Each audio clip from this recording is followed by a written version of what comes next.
కాంగ్రెస్ ప్రభుత్వం అధికారంలోకి వచ్చిన తర్వాత కూల్చివేతలు, పేల్చివేతలు, ఎగవేతలు మాత్రమే జరుగుతున్నాయని మాజీ మంత్రి బీఆర్ఎస్ వర్కింగ్ ప్రెసిడెంట్ కేటీఆర్ అన్నారు. కూల్చివేతలంటే హైడ్రా అని పేరు పెట్టి పేదల ఇళ్లు కూలుస్తున్నారని విమర్శించారు.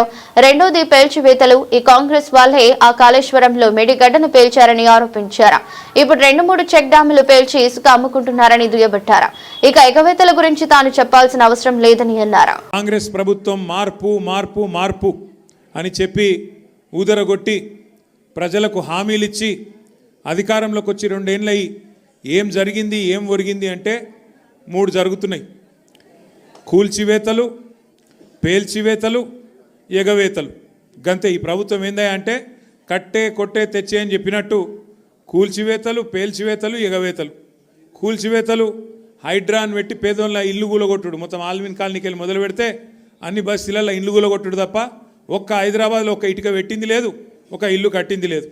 ఇందిరమ్మ పేరు చెప్పుకొని బతుకుడు తప్ప ఒక్కటంటే ఒక్కటి మంచి పని మాత్రం గరీబోళ్లకు చేసింది లేదు ఈ ప్రభుత్వం వచ్చినాక. రెండోది పేల్చివేతలు. ఈ లంగలే ఈ కాంగ్రెస్ వాళ్ళే ఆ కాళేశ్వరంలో ఉన్న మేడిగడ్డ బ్యారేజ్ను వీళ్ళే వెలిచిండ్రు. తర్వాత ఇప్పుడు మన చెక్ డ్యాములు వెలుస్తున్నారు. ఒకటి కాదు 2-3 వెలిచిండ్రు ఇప్పటికే. కేసీఆర్ గారేమో కడితే ఈ దరిద్రులు వచ్చిన తర్వాత పేల్చి పారేస్తున్నారు చెక్ డ్యాములు. ఇక మా వెంకటేశ్వర రెడ్డి గారు ఇక్కడ ఉన్నాడు.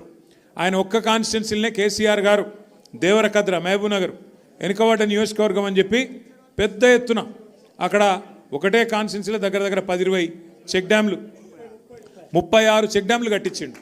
వీళ్ళ ముఖాలకు కాంగ్రెస్ వాళ్ళు వచ్చినాక ఒక చెరువు కట్టింది లేదు, ఒక చెక్ డ్యామ్ కట్టింది లేదు, ఒక ఇటుక పెట్టింది లేదు. కానీ ఉన్న చెక్ డ్యామ్లను ఇవాళ బాంబులు పెట్టి పేల్చేస్తున్నారు. ఎందుకంటే కాంగ్రెస్ వాళ్ళకు ఇసుక తోడుకొని కష్టమవుతుందంట. ఇసుక తోడుకొని దొంగతనంగా అమ్ముకునేందుకు కష్టమవుతుందంట. నీళ్ళు ఆగితే ఇసుక తీయరాదు కదా. అందుకే నీళ్ళు ఆగకుండా చేసి చెక్ డ్యాములు పేల్చేసి ఇసుక తవ్వుకొని దొంగతనంగా అమ్ముకొని మరి ఢిల్లీకి కప్పం కట్టాలి కదా, ఆ పని చేస్తున్నారు. అందుకే మేము అంటున్నాం ఎగవేతలు, కూల్చివేతలు, పేల్చివేతలు తప్ప ఈ 2 ఏళ్లలో సాధించింది ఏం లేదు. ఇక ఎగవేతల గురించి అయితే నేను చెప్పాల్సిన అవసరం లేదు. ఆయన పేరు మార్చుకోవాలా. యనుమల రేవంత్ రెడ్డి కాదు, ఎగవేతల రేవంత్